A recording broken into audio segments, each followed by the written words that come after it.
Herd hierarchy going into week 4 is that time of the week, ladies and gentlemen, where I present my top 10. We compare it with Colin Cowherd, see where we differ. Let's go ahead and take a look at where we were last week. So this was the top 10 last week. This is my new top 10. This is probably the most I've ever had as far as total shakeups. So much happened last week. I mean, if you look at here, Dallas, crazy loss against Arizona. Baltimore, lose against Indianapolis. It's just Jacksonville, lose against Houston. All over the place, just moving and shaking. So it's a lot of turmoil here, but we're starting to figure out who the good teams are. In this list, real quick, Miami number 1, how could they not be? I said before, it's hard for me to downgrade teams that don't lose, like San Francisco, going from 1 to 2. But Miami puts up that kind of performance. I have a sneaky feeling that we're looking at the very beginning of a complete shift in the NFL. I mean, Miami's offense is so groundbreaking. It's so cutting edge. People have said this before, but I think it's kind of like the Golden State Warriors, where when the Golden State Warriors first started the Steph Curry, Klay Thompson era, it kind of took people by storm. It was a new style of basketball. It kind of changed the NBA. Miami Dolphins could be doing that. Frisco, really, really, really good, no doubt about it. They're just not scoring 70 points a game. The Eagles, they're not even playing their best ball, and they're dominating teams. Even when I think they're going to slip up, they keep dominating, and Jalen Hurts hasn't even really gotten to a rhythm yet. They seem to be almost unstoppable once they are allowed to do what they want to do. It's over. I mean, their system, their scheme is so good, and somehow they got better in the draft, like with Jalen Carter. I mean, this team, the Eagles, fantastic franchise. Just nothing bad to say about there. Now, let me say this: there is a huge gap between 1, 2, and 3, and the rest of the list. Kansas City did what they had to do, destroyed the Bears in front of Taylor Swift, but I still have questions about KC's wide receivers. And after they string some wins and whatever together, maybe I'll forget about it, but I just can't believe in KC the level I believe in Miami, San Francisco, and Philadelphia when they still have those wide receivers. Bills have had a couple of good weeks in a row now. They're starting to look like that team that people thought they were last year. So I'll keep raising the Bills as long as they play like this. If Josh Allen's not turning the ball over, if the defense is forcing turnovers, they look great. Browns, new entry to the list, a big jump up here. I don't like the Browns. I don't think Deshaun Watson's very good, and they lost Nick Chubb. But my God, that defense. The Browns might be the sneaky, low-key, high-key, low-key, high-key best defense in the NFL. What they are doing to teams, what Myles Garrett is doing to teams, by the way, he'll be the defensive player of the year. I mean, like we talked about Dallas, and we said they were a generational team. They were a generational defense, and that's why we had them rated highly. I think we might have got that wrong. I think Cleveland might be the generational defense, the way they're playing. Detroit, even though they have some injuries, played all right. I like their roster. They're talented. Super important game for them Thursday versus the Packers. That's going to determine a lot for Detroit's season. Seahawks, they have a ton of injuries. They took care of business at home. If Geno is good, they have the weapons. The home field advantage is still really good. They can be nasty. Seattle's one of those teams where as long as they get good, them and the Lions are very similar. Very similar. If Goff is good, the Lions will be good. If Geno's good, the Seahawks will be good. Dallas had to drop them, horrible loss, and you can't be the 2000 Ravens if you get lit up by Josh Dobbs. Ravens, same thing. I think they're super talented, but you lose a game like that to Gardner Minshew, what do you want me to do? All right, so that was my list. Let's go ahead and listen to Colin's. There's been some separation in the NFL. I think there's 5 teams that are special and 5 teams that are very good with a hole. So here we go. Okay, I can agree with that. Herd hierarchy. Time is now. Let's go. The top 10 NFL teams according to Colin. Number 10. Detroit's defense is better. Okay. Dead last. They are better. Yeah, I mean, Detroit, I don't have a problem here at 10. They're kind of jumbled in there. I I just think they had last week was the spot they were supposed to slip up with all the injuries. They didn't slip up, and that's impressive. In the NFL, it's now 11th. They're 10-3 since week 9 last year. A capable quarterback that's been to a Super Bowl, 7 sacks against the Falcons. They needed to get better on defense, and they did. I don't think they're a Super Bowl team. But I like the front office. The last 3 drafts, free agent acquisitions, they just keep getting better. See, I think Detroit has what you need to win the Super Bowl. I'm not going to say they are going to win the Super Bowl. They're not my pick to win the Super Bowl. But if Jared Goff gets hot, they have the playmakers. In a world where Jared Goff gets hot, Jahmyr Gibbs, they kind of figure out his role. They have the playmakers on offense, and they have a good roster on defense. Like, I think they are a team that can catch fire in the back half of the season and could be a surprise Super Bowl team. They kind of have the makeup of a team that can do that. Step by step, Detroit at 10. Number 9. The Steelers. There's one way to win defense. Yeah, I mean, I thought about the Steelers, honestly, because TJ Watt's so good, but I'm just not impressed with them. I can't put a team in the top 10 with Matt Canada as their offensive coordinator until he proves me wrong. I mean, I just don't know if I believe in Kenny Pickett. I don't know if I believe in that offense. I love Mike Tomlin as a coach. TJ Watt is the man, but the Steelers to me are like the best of the bunch that just missed out. They're good, but they're just not in that top 10 kind of world. But TJ Watt's unblockable. They remain, I mean, just a sparkler of a fireworks show. 4.8 yards a play. No threat outside of Pickens on the outside to beat you. Yes, I mean, when that's your offense, I can't put you in the top 10. I'll also say something about Pittsburgh and Najee Harris. Najee Harris is a good example of why you don't draft running backs highly. I mean, Jaylen Warren is as productive, if not more productive, than Najee Harris. You know, it goes to show the NFL. Najee Harris was a high draft pick, was their franchise back. And now it's looking like, play Warren, play someone else, give Najee a couple touches. You know, he's a good example of what happens when you try and create a franchise running back. They lead the NFL, shocker, in sacks, defensive touchdowns. And again, TJ Watt, Minkah Fitzpatrick, they've got stars. They're good. Yeah. But this is such a low wattage offense. I think they're limited. Steelers at 9. Agreed. Number 8. Seattle is sneaky good. Bad opening. Sneaky good. So we both have them at 8, correct? Is that where? Yes, we both have Seattle at 8. They are sneaky good. Seattle, like if you look at Seattle and Pittsburgh, I would much rather go with Seattle because I think Seattle's ceiling is so much higher. Geno can catch fire. He did last year. They have playmakers everywhere. You know, they're not even at their full strength. They're hurt. They're very hurt. Injury bug all over the place. So when you look at the 3 teams he has up here, the difference in the 2, being Detroit and Seattle, is that they can get into another gear. They can push. They can kind of get hot offensively and really score some points. Pittsburgh cannot do that.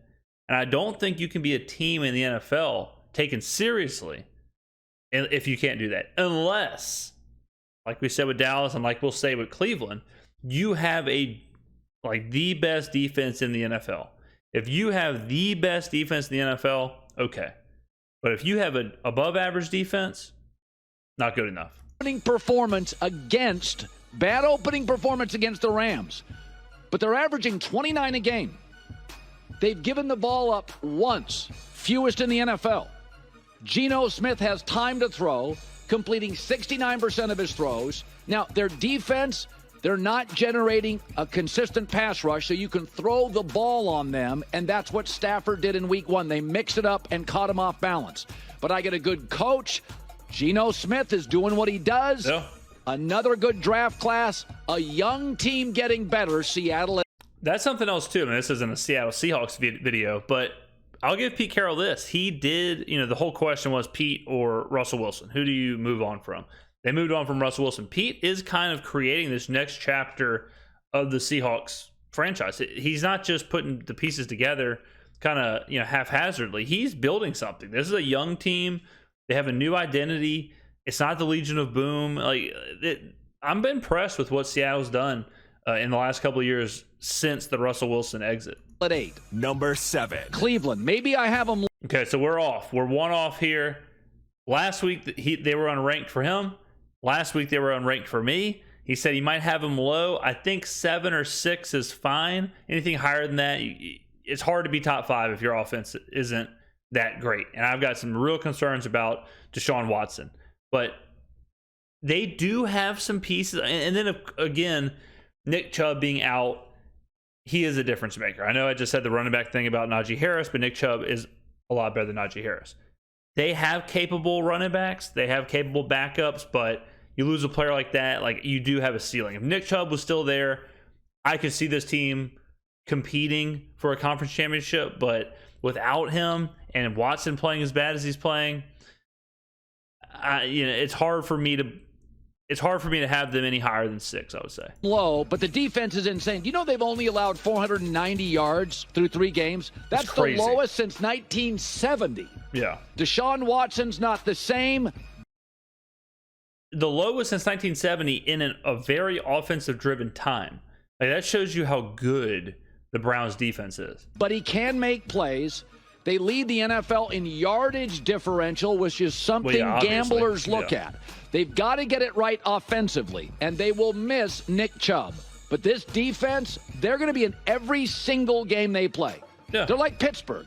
They're way better. Way better. Like, again, no. Colin's they're like Pittsburgh as like how we used to think of Pittsburgh as this like defensive juggernaut.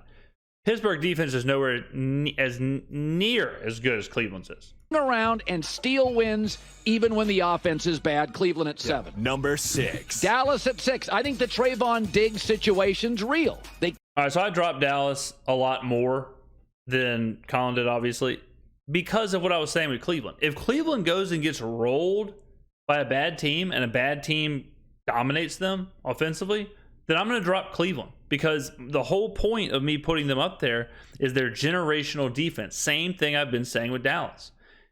If Dallas is showing me the defense is not that good or just above average or whatever, I'm dropping them.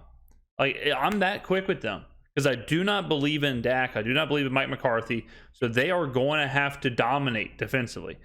And if losing Diggs is that big of a piece of it, it is what it is. Side note, this is something you won't hear from many people but me. So Dallas loses to Arizona. Who's the head coach of Arizona? Jonathan Gannon. Where was he last year? Philadelphia. How interesting is this? Arizona's first 3 opponents were all NFC East teams. And Arizona's been surprisingly competitive. I don't think it's a coincidence that Arizona's been competitive against NFC teams that Jonathan Gannon knows very well. Washington, the Giants, and the Cowboys. Another interesting tidbit. Who do they play this week? San Francisco. Who else does Jonathan Gannon know very well? San Francisco. He just, second to last game of the season last year, he just game planned very seriously in a very pressure-packed game, the NFC title game. He just prepped for the San Francisco offense. So I would not be surprised at all if Arizona kept it competitive within 2 scores with San Francisco. With that being said, once Arizona gets out of the divisional or the NFC East little run they have here, I'll be interested to see how they perform. They're a good Cinderella story right now, but I think it's a lot to do with Gannon playing the NFC East. Can't defend the same way. By the way, 13 penalties against the Cardinals. Isn't that the bugaboo with Mike McCarthy teams? Heavily penalized. Oh, by the way, Dak. 7-16 in his career when he's got to throw 40-plus pass attempts. Yeah. So if you're not running the ball or they trail, there are limitations to this team, and I think Micah and Trayvon Diggs are difference makers, and one is gone for the season. Number 5. Let's just forget the first game happened. Okay, so we're the same here. So we agree. And I do agree with what he said that there's a difference. I said that to start this whole video. I just had it the top 3. He's got it 5. So he's got Buffalo, Kansas City, Philly, San Francisco, and Miami. But the top 5 are set. And I can agree with that. There is certainly a difference between the top 5 of the NFL and the rest of the NFL. There's a big difference between like half of the NFL, because every once in a while we get into these situations where teams are in flux with their quarterbacks. They're either playing rookie quarterbacks, they're playing young quarterbacks, they're playing backups. And that's where we are right now. That's what happens whenever aging veterans like Phillip Rivers, Matt Ryan, Tom Brady, Aaron Rodgers, whenever they're no longer playing. We're in that moment where a lot of teams, like half the league, are in total flux with their quarterback. I mean, if you look at this, all right, let's get out of the top 10. Saints, Derek Carr, who the hell knows? Cincinnati, obviously, you would think is a top 10 team. They have so much going on with Burrow and whatever. Jacksonville, we're not sure how they are right now, but they're not in the quarterback thing I'm talking about. Russell Wilson with the Broncos, big question mark. Daniel Jones, big question mark. Kirk Cousins, he'll be gone after this year. Matt Stafford, aging veteran. Baker Mayfield, LOL. Justin Fields, bigger LOL. Jimmy Garoppolo, question mark. Sam Howell, question mark. Cardinals, Josh Dobbs, LOL. Steelers, Kenny Pickett, question mark. Desmond Ridder, question mark. Mac Jones, question mark. Rookie, Justin Herbert's good. Jets, I mean, you kidding me? Bryce Young, rookie. Ryan Tannehill, awful. Anthony Richardson, rookie. Jordan Love, question mark. A lot of the NFL, they're not even totally sure who their starting quarterback's going to be. So we're in a weird spot where there is a divide between teams with good quarterbacks and then kind of just middle of the road or bad. I would say you can go ahead and put a big red X through every team that has the quarterback situation like Tennessee has, where it's just, or the Jets or the Patriots, it's just not going to happen. I mean, even the Giants with Daniel Jones, it's just Jimmy Garoppolo and the Raiders, it's just not going to work. And Buffalo looks good again. Defense getting a pass rush, 9 takeaways, overwhelmed Washington. And I will say this, Josh Allen, they're listening, only averaging 4 rush attempts this year. That is a good sign. Sean McDermott, the franchise listening, they're becoming less Josh Allen run reliant. Only NFL team to be top 3 in scoring offense and scoring defense, number 2 this season. Buffalo 5. Number 4. I don't think Philadelphia's got their offense right. This is a stretch for me. I mean, I guess if you had him 5th last week, then bumping him up is fine. But I think Philly's better than Kansas City right now. I think because they're not playing good. They're not playing well, and they're dominating teams. I mean, they're 3-0 in a pretty strong performance in all 3 games. And you could argue, again, that Jalen Hurts has not been good. First game, they didn't even know who their running back was. DeAndre Swift is just now getting going. We haven't seen the best of this Eagles team. And that's saying something when we haven't seen the best of the team this season, and right now they're probably the 3rd best team by far. It's just, this team will get better. And when they get better, we already know what they can do. We saw it last year. So I think Philly's better than KC. I think KC's got way more holes than Philadelphia. I think KC's trying to figure out a little bit more than Philly is. But, I mean, the difference between 4 and 3 at this point, Right, but their O-line and D-line depth and talent is so significant. I put them at 4. Number 2 rushing offense. And again, Jalen Hurts was sick. They didn't look very good early, but it's the 11th game with 200-plus rushing yards since the start of last year. They are a machine, and they can give teams like Kansas City trouble because they can keep Mahomes on the bench for long periods. Yeah, I mean, the last drive the Eagles had against the Buccaneers last night was a 9-minute drive when they didn't score. It was the last possession of the game. They just killed the game with 9 minutes. Teams can't do that. Like, they're a very unique team. They have a very unique offense. They know who they are. They're not afraid to be boring. They will run you out of the game. They will keep Mahomes on the sidelines. Like Colin said, their defensive line is amazing. Offensive line, amazing. Jalen Hurts will get better. They seemingly know who their running back is now. A.J. Brown is the man, and he hasn't even been that good. So the team is nasty. What's the stat? Jalen Hurts is 120 of the last 21 games he started or something like that. I mean, they just win. They just win, and they have an unstoppable play with that quarterback push. So, I mean, Philly is going to be one of the last 4 teams standing. Periods of time. DeAndre Swift, what a shock. The Eagles stole another player. Very good player from Detroit, only had to give up a middle round pick. Number 3. San Francisco. Brock Purdy has not thrown an. Okay, so Colin's really high on the Chiefs. I think at this point, San Francisco and Miami are the 2 obvious best teams up until this point. I think he's putting a lot of stock in this. The Chiefs are the Chiefs. Andy Reid is Andy Reid, and Patrick Mahomes is Patrick Mahomes.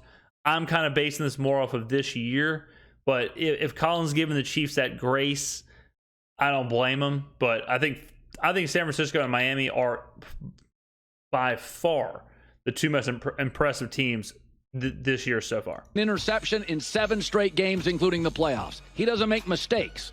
He's not great, and that's the concern. But they're the only team to score 30-plus points in 3 games this year. They've won 13 straight regular season games, and they've given up almost no big plays. Now, again, let's just wait and see. Let's just kind of wait and see on the big plays over the course of a season. I'm not concerned about the big plays or Brock Purdy or whatever. I mean, this team knows who they are. This team's very similar to Philadelphia, where they're going to show up and they know what they're going to do. You're not going to have to guess their scheme or their philosophy like you have to do with teams like the Saints. You know, like they have so many weapons. They have so many playmakers. They have such a good system. Brock Purdy can play in the system. Again, it's not like we're talking about a team that offensively is struggling. They're putting up 30 points a game.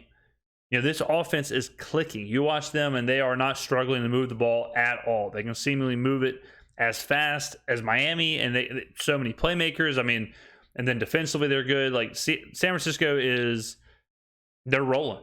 They're rolling. And the only thing that stopped San Francisco in the last couple of years is injury, and we're in the same situation where if they stay healthy, hard to imagine them not getting back to an NFC title game. But they have Hall of Famers in about 4 to 5 different units on this team. San Francisco at 3. Number 2. Kansas City 2, mostly because their defense has been great. The offense, they still have to figure out the wide receiver spot. So they feel like they're a flawed team, but my gut is they'll figure it out. Well, nailed that one. So like I said, their wide receiver situation is really bad. Colin echoes that. I said I have a sneaky feeling he's giving them a lot of grace because of Andy Reid and Patrick Mahomes. He says, I have a feeling they'll figure it out. I'm giving them the benefit of the doubt. I normally would too, but I think the other teams are so good.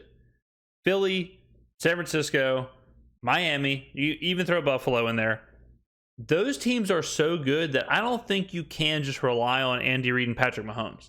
I don't think you can rely on Mahomes' greatness to elevate Kadarius Toney. Unless they do something, and it's just so sad because DeAndre Hopkins was out there. You know, if they go get him, what's his team look like? But instead, he's floundering in Tennessee. I mean, Mahomes is going to do what he's going to do. KC's going to win double-digit games. They're probably going to win the AFC West. They'll probably be a tough out in the playoffs. But out of their little dynasty timeline here, I think this is probably the weakest KC team we've seen. They're very Mahomes and Kelsey right now. I don't love their wide receiving unit. I think at the trade deadline they could make a move. But Mahomes has been sacked only once. This is absolutely the fastest defense of the Mahomes era. I'm not sure it's the best. It looks like it could be. But they make up ground fast. Kansas City 2. Number 1. Miami's beating teams by 20 points a game. The most creative. I feel like, are they peaking? Will they play this well in November? See, that's kind of what I was saying earlier, is that I don't think they're peaking. I think they're like evolving. I think they've changed the NFL. I think they are showing you something we've never seen before. So I think it's easy to be like, oh, this team's peaking. They can't possibly, like, it's just like the Warriors. Like at the beginning of the Warriors thing, that was the whole knock on them, was that people said, well, you know, you can't shoot like this all season. You can't shoot like this for a whole playoff season or a series. The threes will go away. It'll come back to, you know, to the average. You can't just jack up shots like this and score at this rapid pace. Turns out you can. When you have the right players in the right system, you can. I think that's the same thing we're seeing with Miami. They are just, it's not like they're doing what we've always seen with like different players. their scheme, how they get players open, what McDaniel is doing, it's just so much further ahead of the rest of the NFL. On top of that, they've got great players. On top of that, they have stars. I mean, like, this team, I have no choice but to believe in them. I love them. I root for Miami. I hope Miami, I would love to see them go to the Super Bowl. I really would. If I could pick a team to go to the Super Bowl, besides the Saints, obviously, taking biases aside, if I could pick a team to go to the Super Bowl, it'd be Miami, because they're the most fun team to watch. They're a fan base and a team that hasn't been there. The whole Tua thing, McDaniel, I think it's just an incredible coach. I love everything about this team. They are by far, right now, the best team in the NFL. Will they go undefeated? Probably not. Okay. I understand that they're going to lose. I understand they're not going to score 70 points a game. What I would tell you is sit back, enjoy it while it's happening, because they are a show for 4 quarters. Reed's teams will get better. This young receiving corps will get better. My only concern with Miami is, will they stay healthy? Jalen Waddle was already hurt. Their defense is only 23rd. It's well coached. I think Jalen Ramsey could help. Yeah, again, Jalen Ramsey isn't out there, and they scored 70 points without Jalen Waddle. Like, it's nuts. And also, note about stats. We seemingly talk about stats every single week. Miami is going to have a lower ranked defense, especially if you factor it by yards, because they're up so much that the other team is just passing, just pass, and Miami's dropping back. Like, when you're up that much for the entire game, Miami's probably just kind of playing a bit of a cushion. The other teams have to throw, they have to abandon the run, so it does skew the stats. So I wouldn't, if you're factoring in like yards given up a game, or passing yards allowed, stuff like that, factor the game flow in, and I think Miami's defense is probably better than the stats show. But right now, their creativity, they lead the NFL in all major offensive categories. It's a fireworks show. Get a ticket, pay for it. Absolutely fun to watch. Hi, everybody. Thanks for watching. Subscribe. Me and Colin were real close. Again, like I said, the last couple of years we've done this, we're usually pretty aligned, and I think the reason for that is Colin is, I know for sure, Colin listens to and is very tuned into a lot of, I don't want to say Vegas insiders, but a lot of the gambling community. I'm very tuned into that same community, so I think we're hearing a lot of the same things, which is why our list end up being pretty similar. So really, the only team in the entire top 10 is I have the Ravens. I have the Ravens in there, and he has the Steelers. So that's the only difference. The rest is pretty much the exact same. So let me know in the comments below what you think. Where are we? Where do you fall? Who's your top 10? Where did I get it right? Where did Colin get it right? Where did we get it wrong? Let me know in the comments below. Thank you very much for watching. I will see you in the next video.